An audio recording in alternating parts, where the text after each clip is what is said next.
Well, we played a really great first half versus Furman. We played a great first half versus Wofford, and I guess my halftime speeches have got to be amped up a little bit because the second halves we have almost given the game away. But I'm really proud. I think that what's happening with our program as well is that we finally got people doing their job instead of trying to be a player that they're not. We've got the right people shooting the ball. We shot the ball really well on Saturday, percentage-wise from field goal and from three. And I think mostly that is, we get in the gym, yes, but we also have the right people shooting the ball now. So I was really proud of the way we bounced back, and I felt like Saturday especially, we were fortunate that it was a doubleheader. Even the guys' game started a little bit later, but I thought we had some crowd overflow, which helped us there at the end as well. To your point, what was the message from you at halftime against Wofford? And given that no lead against them is safe, how do you think that the two second halves of those two games compared? You didn't have that scoring drought that you had against Furman. How do you think your team responded in that second half? Well, the good news is I had the Furman game to fall back on and remind them that no lead is safe.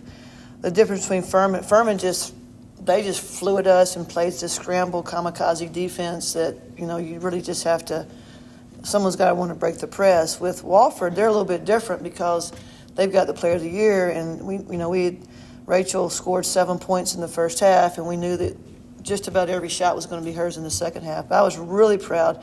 We had a game plan for her, and we held her to 21, which her lowest total this year has been 19. So, but I thought Keontae did a great job. I was really pleased with Brianna because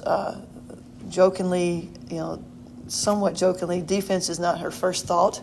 So I praised her in the locker room after the game. I said, I'm going to say something I haven't said this year, but Brianna, that was great defense. So, but she took it upon herself, and I think when Bree was thinking more about defense than scoring, it got her mind off of some of the shots that she takes. I thought that helped her offensive game because she played well offensively as well. Yeah, kind of to that point, you mentioned players understanding what their job is, getting the ball to people that need the ball. With Brianna, making a few of those big shots in the second half. Is her confidence kind of building at the right time? I'm not sure if Bree ever loses her confidence, quite honestly. She is like one of the most flatline, besides Kiki Calloway was very flatline. I cannot tell if Brianna's happy, sad, indifferent, bored, what. But, she I really can't tell. I hate to answer the question that way, but she's a tough one to figure out, quite honestly. But hopefully her confidence is high. What can you learn from the defense that Keontae played in the first half, and then when she had to sit on the bench with some foul trouble, people like Brianna step up? Yeah, it's interesting because we had worked on a certain thing in practice on Friday, and it was a defensive drill that I had. Keontae, Summer was going to guard Rachel. She's Defensive Player of the Year last year, and then I put Brianna out there just to see.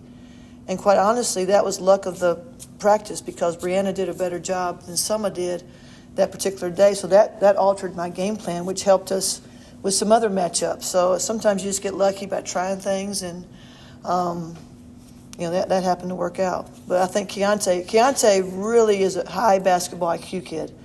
And I like to coach high basketball IQs, and I watched every single shot with Keontae that Rachel Rose had taken in the SoCon, makes and misses, and I charted all of them. This is what she likes to do. This is when she misses. I'm not saying that was the genius thing that helped, but it did help Keontae in her mind because she likes to think, and she did a great job on her in the first half when she wasn't in foul trouble. And when you say that you've got players understanding who needs the ball at the right time, and you got people taking shots at the right time. I know that's something you've been trying to figure out this season. Is that going to be the difference maker for this group going forward into the SoCon? I've had it figured out from November who's supposed to be taking the shots. It's those guys that need to figure it out. And I think what has happened lately is they're starting to make the extra pass. I can't recall. The games just run together, but maybe it was the Furman game where we had a ton of assists, but I think we were making the extra pass finally instead of okay. And the other thing we have to do, the post got to touch the ball. Our posts are good, but we've got some guards that think that every play is for them, and they just catch it and shoot it. And I'm saying, no, man, the post have at least got to touch the ball. So I think that's helping us. And, right now, I don't want to get too excited because, we've won 2 in a row. I mean, that's, a lot for this team. But big game on Saturday, and, we did play really, really well at Sanford, but they've also won some big games too. So never know. Coach, the post road trip where you guys went to Furman and Wofford, and then Monday where nobody was considerate enough to text you and check on you. Just having them in 5 of the last 7, what is the difference between your team this month and where you were before that? Well, I mean, I just think it's, like I said, I've been saying it, I'm broken record, but, we've been starting, we started 5 players that never played at Mercer before.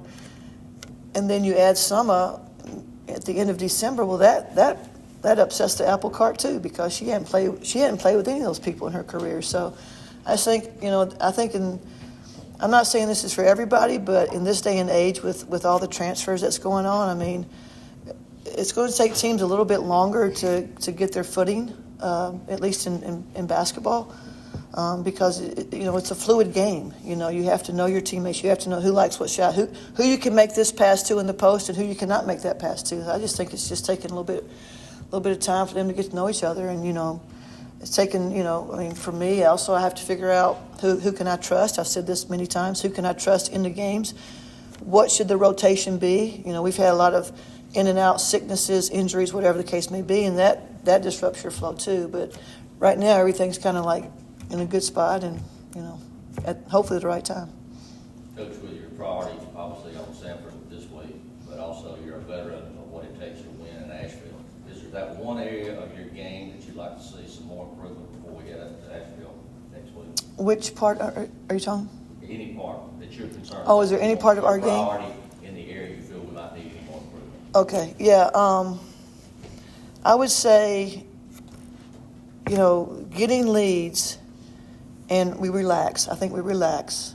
And then, of course, handling presses. It's funny because earlier in the year when we were getting pressed by the non-conference Power 5 teams, we did okay. And then all of a sudden we've kind of lost our... So the good news about this week is that we don't play till Saturday. Male practice players, I have already written down, we're going to go against every press that's ever been created. So we'll be prepared for that. It's going to be an interesting week because you're not just getting ready for Sanford. You're also trying to think about, okay, what scenario might we be in Asheville. And so it's perfect timing for us to have this long, at least for me. In my eyes it is. I know the players are like, crud, but I'm glad we have this time this week.